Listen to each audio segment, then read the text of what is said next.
Bonjour à tous et bienvenue dans cette seconde vidéo commentée qui aura pour thème la mise en couleur à l'aquarelle. Tout d'abord, je vous remercie d'avoir été aussi nombreux à regarder et à commenter la première vidéo. En description, je vous proposais de me suggérer des thèmes pour les vidéos suivantes. C'est comme ça que l'aquarelle est sortie. Donc, je vais faire un petit dessin rapide et nous allons essayer de discuter un peu de ce merveilleux outil qu'est l'aquarelle. Concernant le dessin, ça sera un petit cochon, parce que j'aime beaucoup dessiner les petits cochons. À vrai dire, je dessine très souvent des animaux quand je ne sais pas vraiment quoi dessiner. C'est un thème qui revient très souvent. Celui-là sera sur une sorte de quad post-apocalyptique.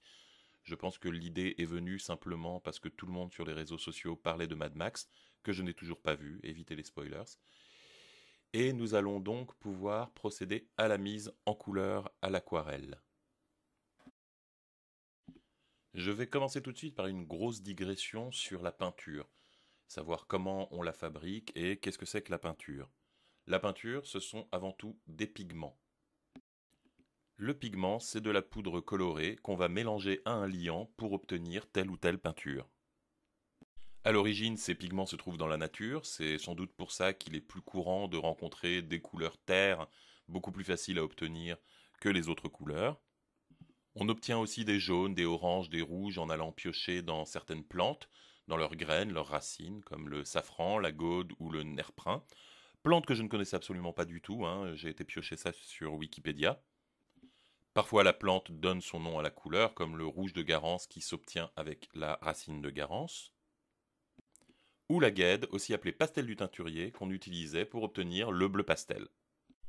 Historiquement, je pense que l'être humain a broyé à peu près tout ce qui lui tombait sous la main, et au passage a découvert qu'on pouvait faire de la couleur avec le murex, un petit coquillage qui sert à faire le pourpre, le lapis-lazuli qui sert à obtenir le bleu outremer, les cochenilles qui sont des petits insectes dont on se sert pour obtenir du rouge très brillant, et l'encre de sèche dont on se sert pour obtenir le noir.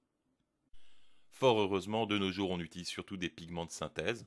Au XIXe siècle, on s'est dit que c'était quand même dommage de broyer du lapis-lazuli pour faire le bleu outremer sur le portrait de bonne maman, et l'inventeur Jean-Baptiste Guimet a synthétisé un pigment de thiosulfate d'aluminosilicate de sodium qui a fait descendre le prix du bleu outremer de manière drastique. Maintenant, il coûte 100 à 2500 fois moins cher qu'à l'époque.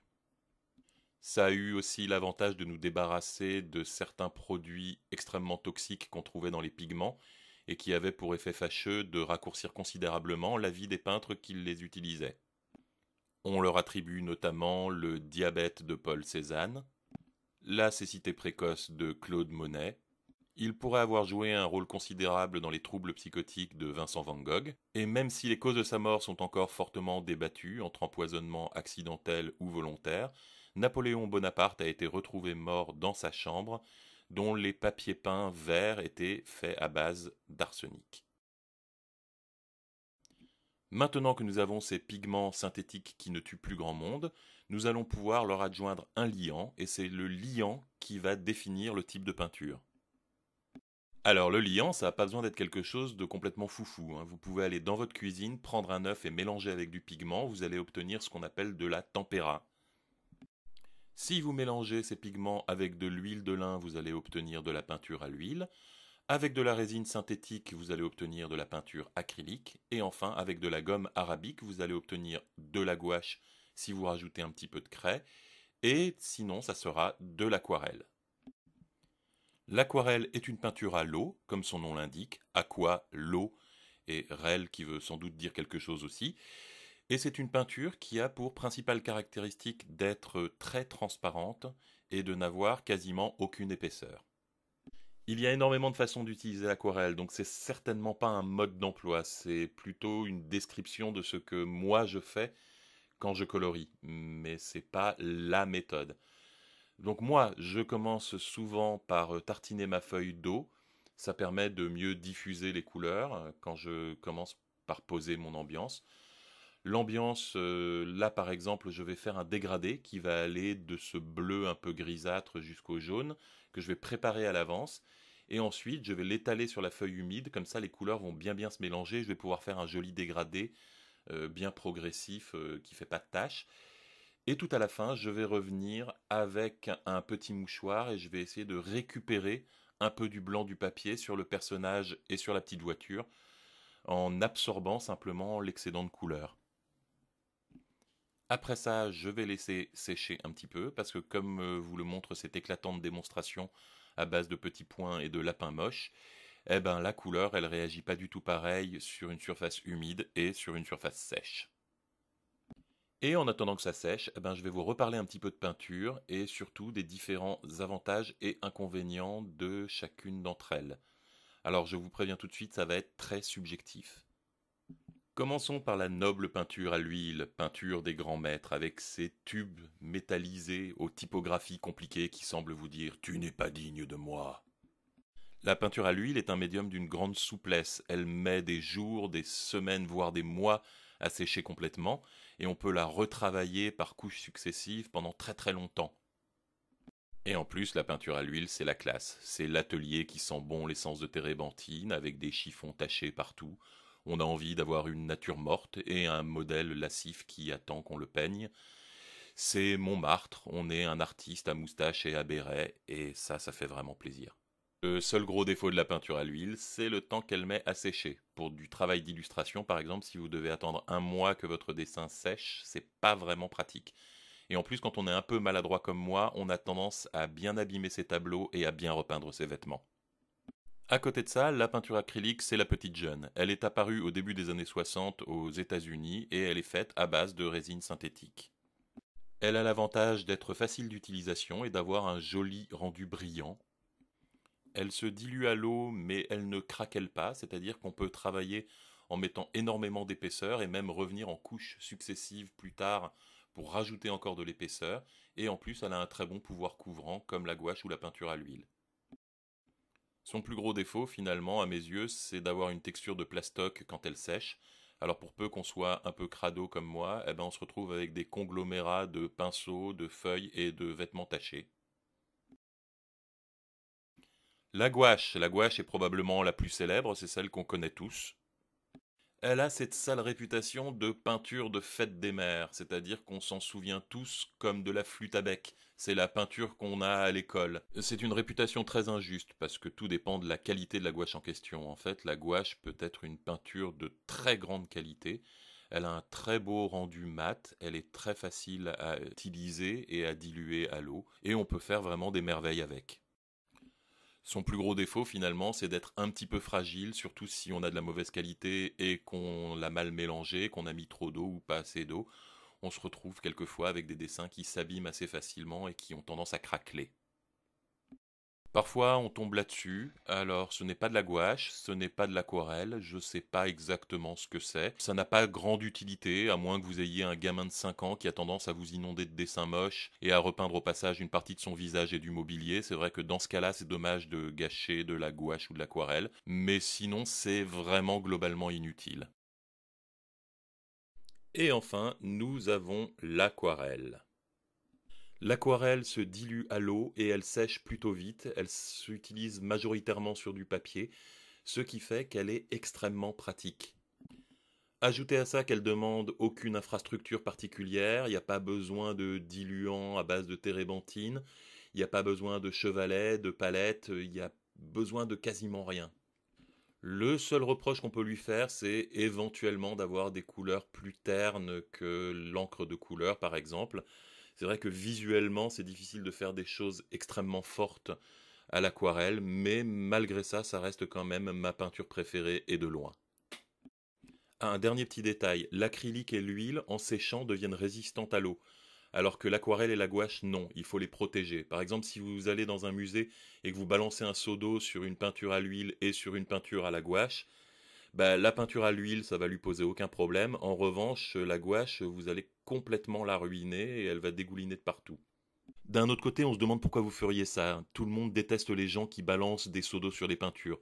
Donc, ne jetez pas de seaux d'eau sur les peintures. Retour au dessin, qui avec toutes ces histoires doit être bien sec maintenant. Comme je le disais auparavant, chacun a sa méthode pour peindre à l'aquarelle. Moi, j'ai tendance à utiliser des préceptes de base qu'on m'a inculqués au cours de mon apprentissage. et qui sont assez logiques quand on y réfléchit. C'est une peinture qui se pratique par couche, qui se pratique par transparence. Donc commencer par les couleurs claires pour aller vers les couleurs sombres paraît logique, c'est-à-dire qu'on peut assombrir une couleur mais on ne peut plus l'éclaircir une fois qu'elle est sombre. Et aussi ménager au maximum le blanc du papier pour faire les couleurs les plus claires. Pour éviter simplement qu'il y ait de la peinture partout et que le dessin soit complètement bouché, c'est bien de laisser le blanc du papier pour faire les reflets ou pour faire les éléments blancs. Et enfin, le dernier précepte que j'utilise, c'est de tenter de tout faire en une seule fois. C'est-à-dire de ne pas faire justement de multiples passages pour obtenir pile la bonne couleur, mais essayer de l'avoir du premier coup et de l'appliquer en une seule fois. Ça me vient complètement des arts décoratifs de Strasbourg. À l'époque, j'avais eu ma première boîte d'aquarelle et j'essayais d'apprendre, mais je faisais n'importe quoi. Je mettais de la couleur absolument partout, je mettais plein de couches, c'était complètement bouché et c'était jamais le rendu que je souhaitais obtenir. Et j'en concevais une certaine frustration. Heureusement, dans ma classe, il y avait mon ami Renaud, qui lui pratiquait l'aquarelle depuis un certain temps, et il m'a expliqué comment lui faisait, en me disant en gros, ah moi je trouve que le plus important dans l'aquarelle, c'est la gougoute. Le principe de la voie de la gougoute est très simple. On va commencer par préparer ses couleurs à l'avance pour n'avoir à faire qu'un seul passage. À ce moment-là, on pose une grosse gougoute de couleur sur la feuille, on la pousse avec le pinceau jusqu'à avoir rempli la surface qu'on voulait remplir, comme vous le voyez sur ce petit schéma avec ce labyrinthe.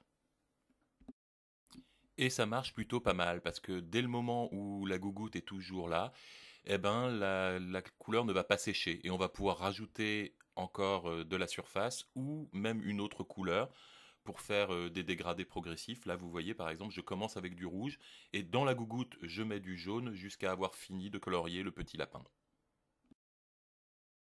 On peut même s'en servir pour faire des effets en laissant sécher la gougoute. Là, par exemple, je vais colorier cette sphère en laissant le petit blanc pour faire le reflet, parce que j'aime bien revenir sur les principes de base, avec la grosse gougoute.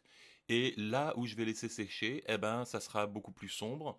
Et je peux même revenir avec la couleur de fond sur la couleur de la sphère. Et ça va donner cet effet, comme ça, de retour de lumière. Et le tout sera fait en quasiment un seul coup de pinceau, sans passer par 12 couches. Et donc, pour terminer de colorier le dessin, je vais appliquer le principe de la gougoute absolument partout. Et j'aimerais vraiment qu'il ait un meilleur nom, mais voilà, Renaud devant moi m'a dit le principe de la gougoute, et maintenant jusqu'à la fin de ma vie, dans ma tête, ça sera le principe de la gougoute. Il est vraiment ultra simple, et si on l'applique avec quelques autres principes de base, on arrive à faire des trucs. Dernier petit détail sur ce dessin en particulier, vous allez voir que tout à la fin, j'utilise quelquefois un petit marqueur blanc pour rajouter deux ou trois petits détails, par exemple les reflets dans les lunettes ou dans les yeux, pour avoir un petit peu plus de brillance quand j'ai été trop crado avec l'aquarelle juste avant. Mes techniques en aquarelle peuvent donc se résumer à ça. J'espère que vous avez entendu les guillemets autour de technique. Ça consiste simplement à aller des couleurs claires vers les couleurs sombres, parce qu'on peut rarement faire l'inverse. Ménager le blanc du papier, histoire de ne pas avoir un dessin complètement bouché. La voie de la gougoute, qui signifie simplement ne pas mettre 12 000 couches, mais essayer de tout faire en une seule couche. Et on ne balance pas des seaux d'eau sur les tableaux. Je voudrais bien insister une dernière fois sur le fait que c'est pas un tutoriel. Je peux vraiment pas, à mon niveau, me permettre de donner des cours d'aquarelle. Ce sont juste quelques recettes que j'applique. Je vous conseille de les essayer et après d'essayer de les ignorer complètement et de voir ce que ça donne. Je pense que c'est ça le plus important, c'est d'essayer plein de trucs et de parfois se planter et parfois trouver un truc qu'on aime bien et le conserver jusqu'à arriver à un niveau qui nous paraît satisfaisant pour ce qu'on essaye de dessiner. Pour moi, telle est la voie de la gougoute.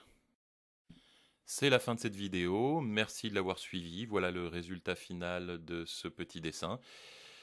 Si vous avez des suggestions de thèmes que vous voudriez me voir aborder, encore une fois, vous pouvez en parler dans les commentaires et je verrai ce que je peux faire.